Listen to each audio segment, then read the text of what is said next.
we will hit it from a few different sides. We're going to spend some time talking about the tax side of things. I got you, Jamie. It's working. First, and then hopefully we've got enough time kind of to tackle the rebuilding side of things. But there are some tax, we'll call them tools. You may call them traps after I get done talking, but we'll call them tools for the time being on how we can mitigate our tax burden through this situation, because it is going to take some planning and some discussion with your tax preparer.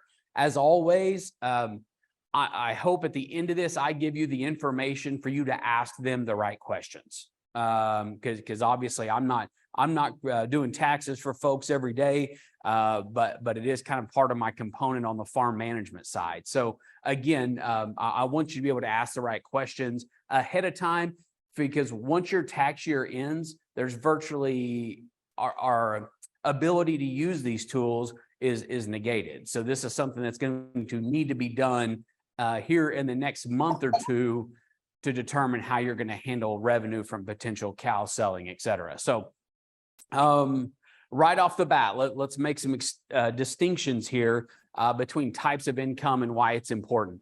One of the biggest problems that I see in my job and working with producers is that we hand over the boot box of receipts, and then we get the PDF file back of our taxes, and we forward that email on to the banker to get off of his list, and then we move on about our day. Okay. And then when we go back retroactively to do something, let's say maybe we got to do a loan app, maybe we're working with FSA on something or whatever, we pull up those tax returns and you bring them to a guy like me, and maybe I'm your banker, and I'm like, what is happening here?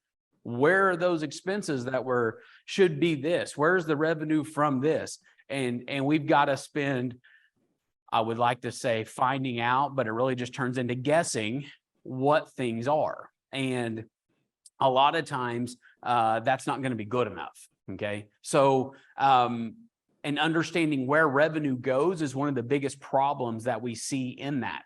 So ordinary income, it pops up on your Schedule F, sale of livestock raised, something like that. The reason that there's a distinction for us, just from thinking about paying Uncle Sam as little as possible, the distinction becomes in that section of your revenue, your tax burden is going to be quite a bit greater depending on your expenses. Capital gains is where we disperse cows at, right? Long-term assets. Those rates only range from 0 to 20.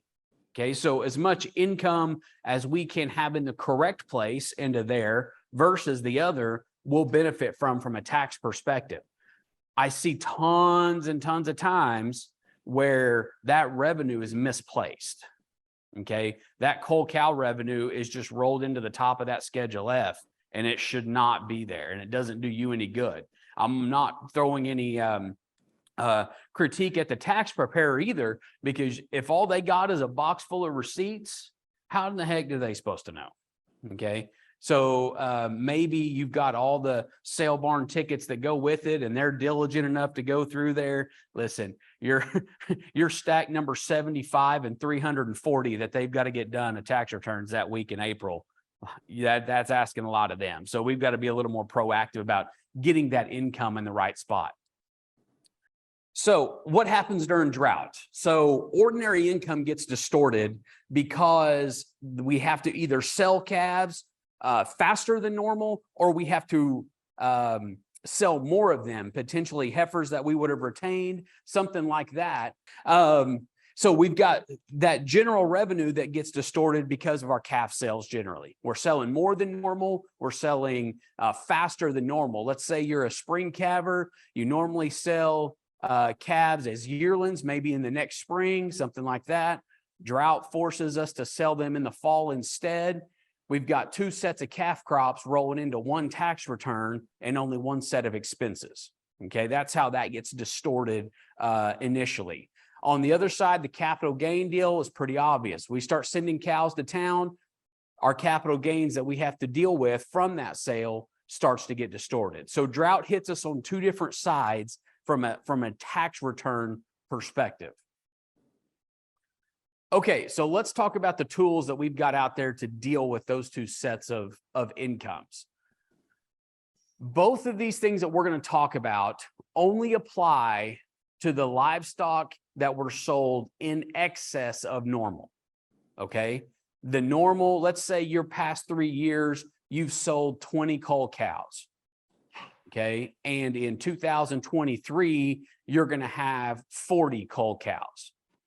Okay, these treatments only apply to those 20 head, okay, difference. They don't apply to the initial 20, okay? And it's just going to be something as simple as a kind of a 3-year average on those previous years to determine the number, okay? So again, only in excess of normal do these apply. So we got to make sure and get that out there. So a couple of different designations that are out there. This is the secretarial designation in terms of kind of disaster drought area. You'll notice that you guys are just kind of right smack dab in the middle of that. That opens up some doors for us from a tax perspective. Check out the drought monitor. You guys are still hitting that for most of you. So again, options start to abound when we have these things out there. I will tell you, it is a bit of a moving target though on some of these programs, how long this situation lasts and exactly what designation is there. And that's why you need to know, get a pretty good working relationship with your tax preparer to know what is what. Two different tools you've got. I highlighted them there in red so that you know specifically what to ask for. The first one is a 1-year deferral of income. Okay, so 1-year deferral of income from the drought related sales of those livestock. That applies to everything. Okay, cows, calves, whatever it is. The second part is just your breeding stock. Think multi-year use type assets. Okay, not calves, don't apply there, just cows on the second part. That's the real kind of distinction between those two. And the specific part of the code there is referenced there, so you can ask your tax preparer about that. So let's talk about the first one. Like I said, calves only deter a 1-year deferral of income. So if you were to take this in 23, then this income in excess of normal caused by drought, you would be dealing with in 2024. Okay, pretty simple to get your mind around. There are some caveats here. Principal business must be farming. Everything else you guys probably hit pretty easy, but that first one is in the rule book. Okay, I'll put it that way. I've seen it loosely applied, but I don't see anything in the write-up that makes that loosely applied. Okay, it's 51% from my understanding. Okay, so to do this one, that principal income's got to be farming. That drives me crazy because if you look at beef cattle operations around the U.S., I'm trying to say this nicely, folks. Beef cattle operations around the U.S., a massive proportion of them have significant W-2 income or other income, let's say that, filtering in. So that's kind of a pain from it to be helpful. But if it does apply, you can elect to use it. So again, like I said, this is pretty easy to think of. In excess of normal, that gives you kind of an easy example. The revenue that you would have received, we're going to put forth to next year. I'm not going to give you kind of a discussion at this point whether that's a good idea or a bad idea at this point, but we're going to get to strategy in a few minutes. Okay.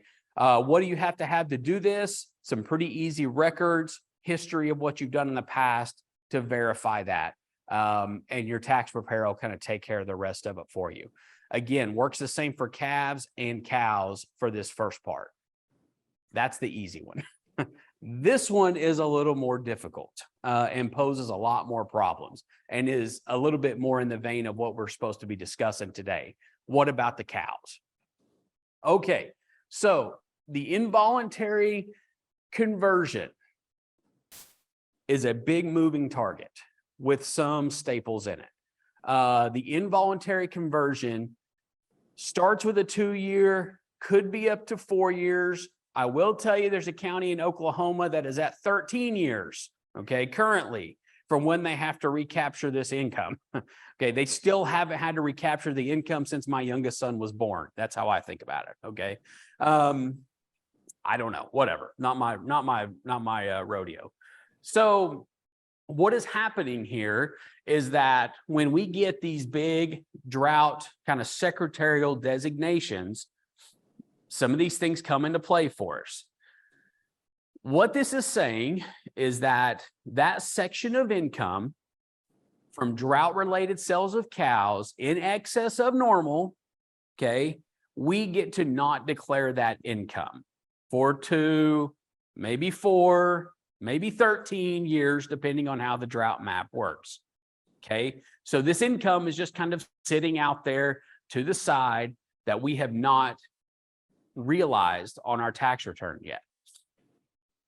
Okay, if we were to reuse that, in other words, to buy more cows, right, replace those cows that we culled, then we would just be able to take that and convert it back into breeding cows. Okay, so the thing to keep in mind on this is not calves for cows, cows for calves, cows for a bass boat. Okay, this is if your income that you're deferring is from cows, beef cows, then it's got to be replaced as beef cows. Okay, cows for cows.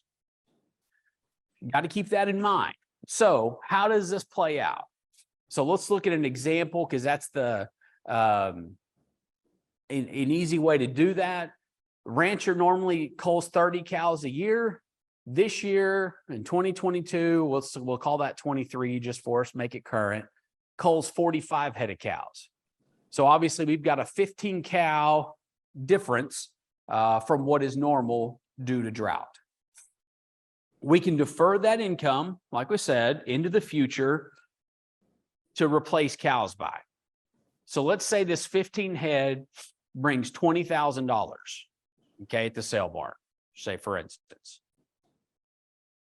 That $20,000 has to be used to replace beef cows in the future, okay? And you don't have to declare that as income that you're going to get hit with a capital gain or ordinary tax rate. That sounds really nice, doesn't it? It's like, whew, man, that's a help, right? Maybe, okay, maybe. So the issues kind of start to arise is, do any of y'all know what you're going to do in 3 years? Like I always part of my job, they're like, goal setting's really important, Scott. You need a 5-year plan. I'm like, listen, if you want something certain, give me a 5-minute plan. All right. Yeah, that's about what I got. Okay. But I always think that's kind of silly, because who knows, right? So we also have that kind of thing lingering out into the future about what kind of we're going to be planning to do at that point. So let's just say, for instance, we defer that income for that $20,000 and we decide maybe we should just stay at our current stocking rate, right? Maybe that's a plan. Okay. What has to happen? Well, we're going to have to go back, amend that 2023 tax return, okay, and pay whatever taxes due plus interest. Okay. Yikes. Okay. So maybe that's a big deal. Maybe it's not. For $20,000, we're going to be like, whatever. Okay. That's a pain. But more than anything, you're probably going to be mad about the time having to go back and redo all of that, right? Probably. But it could be a larger dollar figure, and that could be a point of concern. And the other side of it is, what if you only spend $10,000? What if you spend $5,000? Okay. The difference is still going to be due, okay, at some point. The second part of it is when it works really well or starts to work fairly well. If we spend $20,000 and we spend more than that 20, let's say those 3 years from now, those same set of cows cost us $40,000. Okay. The 20 is the 20. That's fine. Okay. But the new 20,000, right? The 420 more that we spent, okay, we'll just roll it in and can depreciate those breeding cows just like we normally would and take all the advantage. And the 20 is just a wash and we move on. Okay. The same happens if you spend exactly 20. It's just that income for income and we move on. But I mentioned it a second ago. What's one of the big benefits of buying breeding cattle? We can depreciate those puppies, right? If we use the $20,000 from before, guess what? You take the depreciation period of whatever it was at. Okay, so I mean, let's say you have $300 a cow left to depreciate from those cows. Guess what you get to bring forward to that $40,000 expenditure? The $20,000 that was above and beyond, and your $300 a cow. Okay, that's my understanding of this thing. So I'm kind of like, I don't know, but I don't have to pay it today if I take it, right? What about, well, let's keep moving. We'll move into strategy real quick. How many of you, I don't want to make you raise your hands. The most popular thing is to raise your own replacements. That's the norm, okay? That's the most popular. How is this going to help if you're going to rebuild your cow herd through retaining females? How is this going to help us?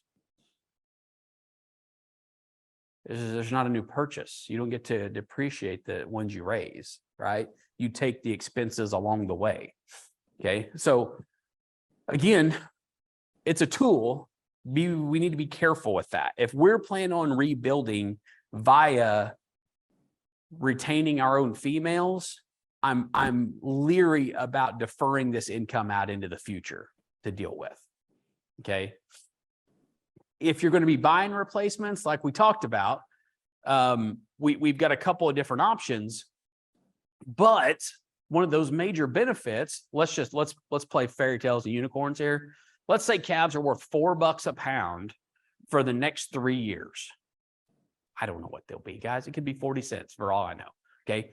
$4. Sorry, I don't want to make too bad, but let's say it could be $1.50 for all I know. Okay. I don't know. I'm like the weatherman, guys. Check your phone 1 minute, says one thing, check it the next, the Economist says another. Okay. So, but if it's $4 for the next 3 years, what are you going to want? You're going to want something to be taking as expenses, claiming as depreciation to get rid of some of this taxable income. Okay. You're going to want that. So again, putting this out into the future, if those cows are worth $40,000, that's what you have to pay in the future. You're going to want $40,000 worth of depreciation, most likely, to use on them. Okay. So we've got to think about, before we go enacting these tools, you just always have to remember that you have taken some income, set it aside, that you're still going to have to deal with in some form or fashion. You're going to have to deal with it in the form of, and we decided to stay where we are stocking rate wise. And so we're not going to use it. Then we're going to have to go back and retroactively deal with this. Or if I use more than this, then I'm going to be dealing with it on the depreciation side. Okay. I'm not going to have that to be able to expense out of those cows. And if I'm raising replacements, it's just kind of lingering. Okay. So again, I don't want to, when that first came out, I was like, whoo, man, that's a home run. Like, yeah, it's so nice. I'll be use that. And I was like, oh man, wait a second. What about this? What about this? What about this? We've got to do our diligence, and the initial urge to say, yeah, that's great. Let's defer that income and get rid of it and move on is great, but it's still out there.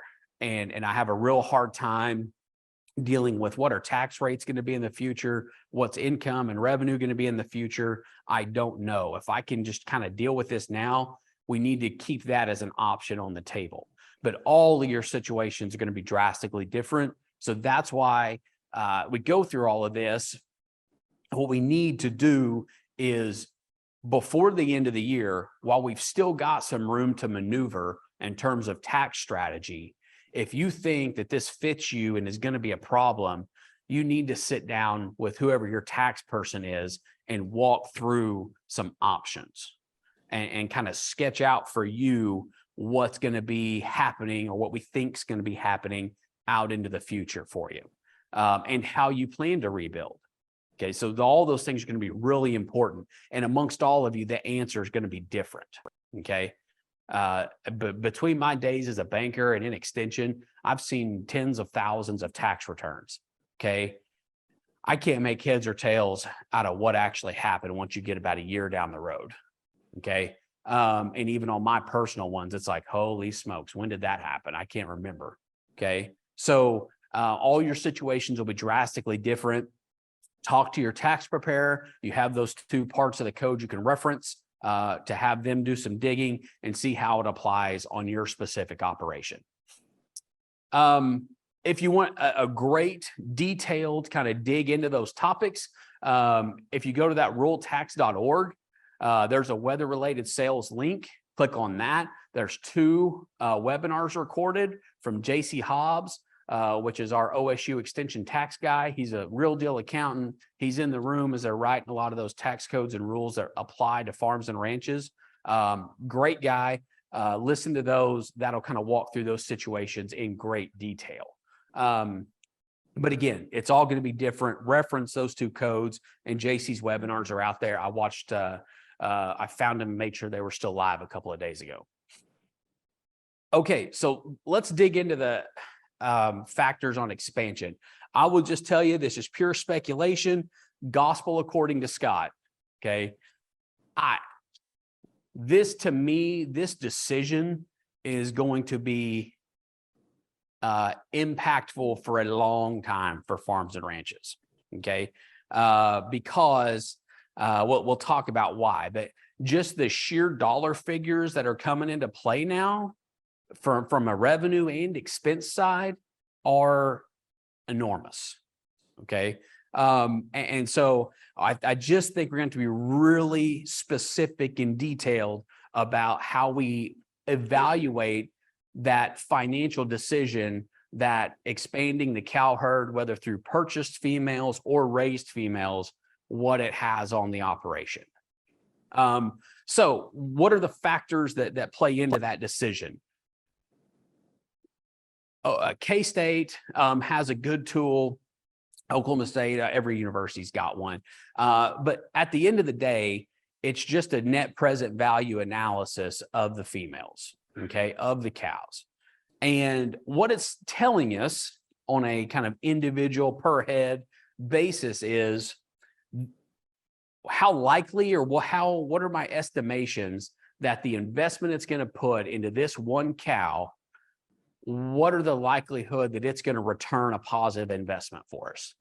Okay. And then you could extrapolate that out. Well, if I've got 10 cows, 20 cows, 100 cows, how is this going to impact us as we rebuild? The factors that go into that math are what we're going to talk about. So the first one, and I'm going to point out a couple of things that, according to me, probably get overlooked in this math the more I read X magazine publication or see budgets created or talk to producers. There's a couple of things here that I think we've got to be pretty attentive of. Per cow returns. Okay, that's pretty easy one, right? We're going to estimate prices, kind of what we think cattle are going to do in the future. We're going to kind of rough in a weaning percentage on what we're going to get paid on, and then kind of rough out an annual per cow cost. I would encourage you to think about, as much as it's fun to talk about, $3 wean calves and all this stuff. I'm a market economist, guys. I love that stuff. But it's a pretty diligent effort on my part to constantly be like, yeah, but what's it cost? Yeah, but what's it cost? Okay. And go back, and I would urge you to do a strong breakdown of what's it costing you to run a cow, and what do you think it's going to be in the near future? I'll show you some specifics on that here in a second. just trend wise. But what does it cost you?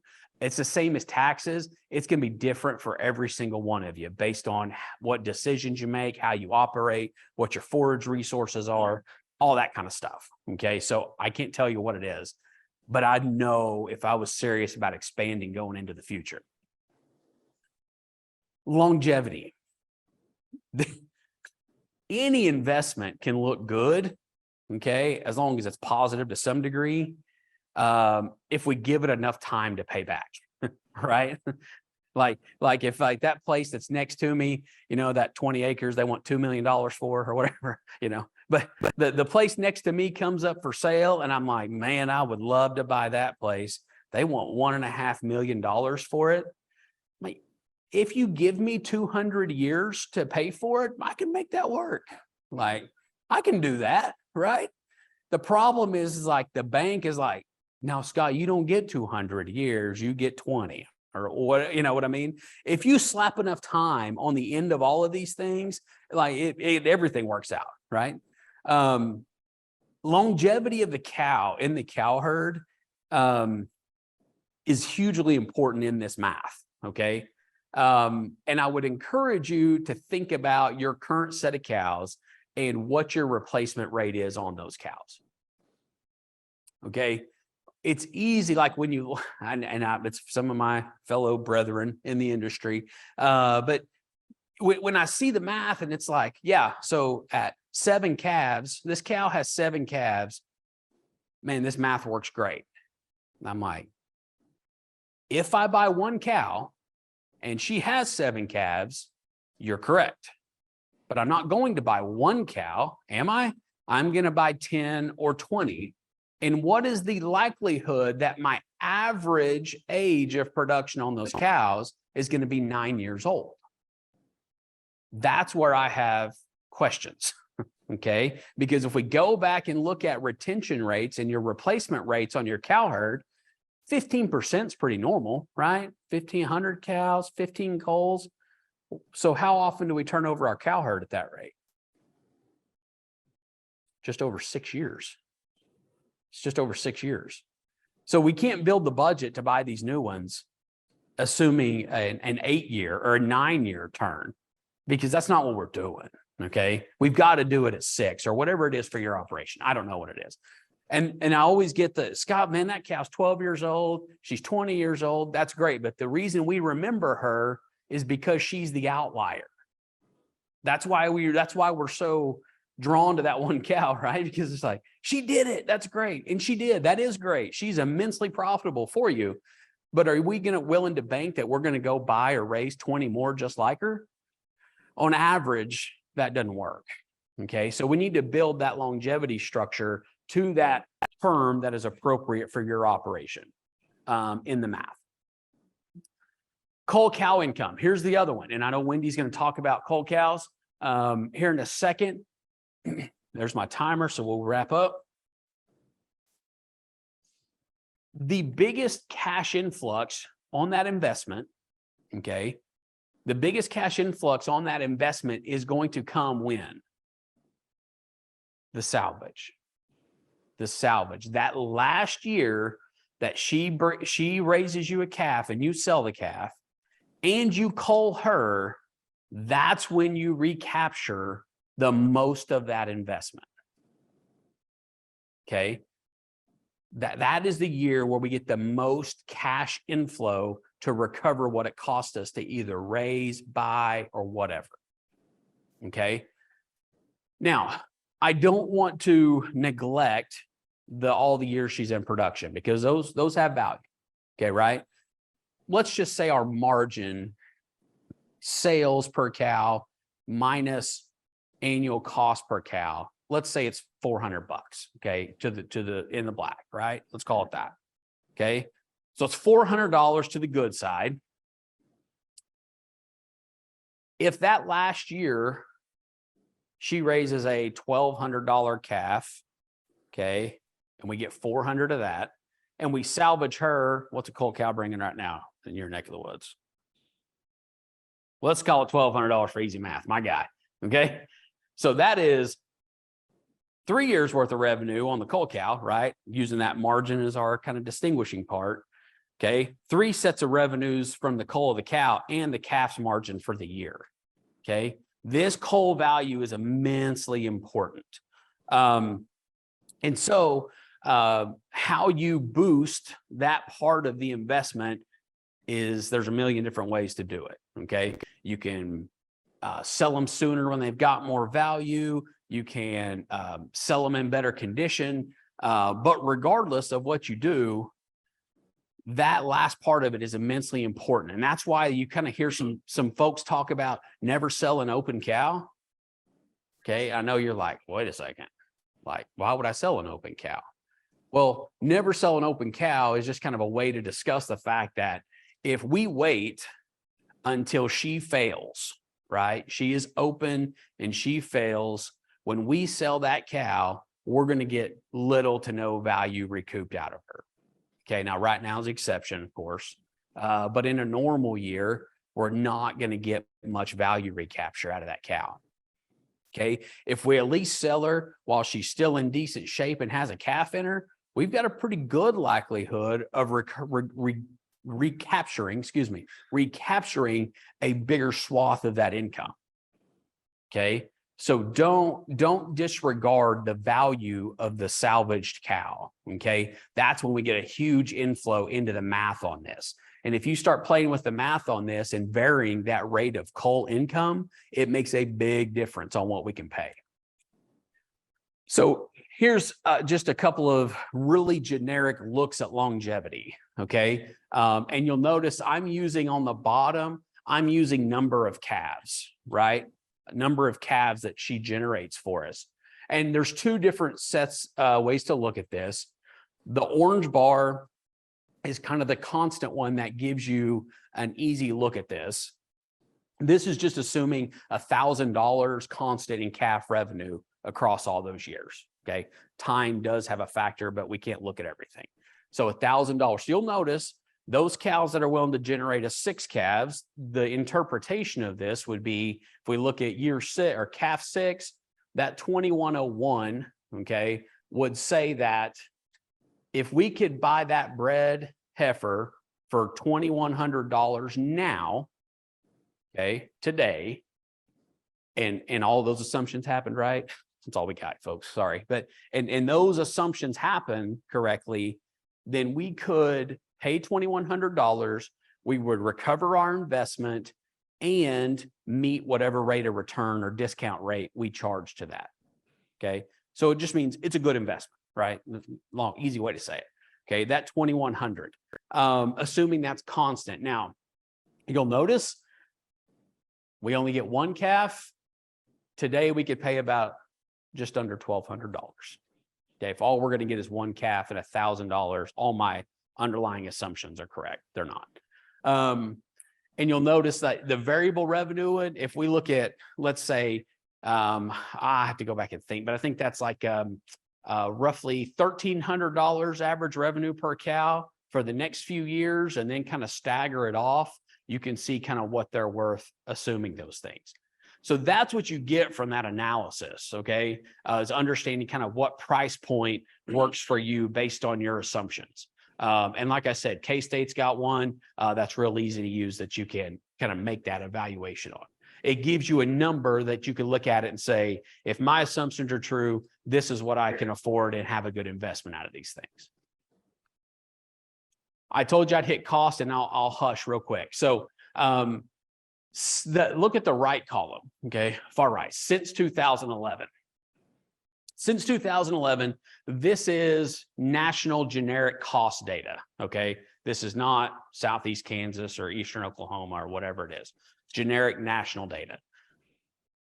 Look on the right, and you can see what each one of those categories in terms of cost has increased from since 2011. Okay, using 2011 as your base. Okay, so if you'll notice, there's very few negative numbers up there, but there is one. And I went and checked it. So fertilizer's up there and fuel, we kind of know that story, right? Those are the only negative ones, and we're doing our darndest to destroy that fuel one, right, over the past few weeks. So again, when we start to map out our cost situation moving into the future, what is it going to cost to run that cow? And I'm not an animal scientist, but I will tell you that I think, how do we mitigate our exposure to all of those cost categories? My feeble mind comes up with, if we reduce stocking rates, we reduce our exposure to a lot of these cost settings or the intensity at which we need these things. Okay. So think about, you know, his discussion about forage management, all those types of things. That's the only kind of scenario where I could see us alleviating some of our needs on this stuff. So I'd be careful with your cost situation.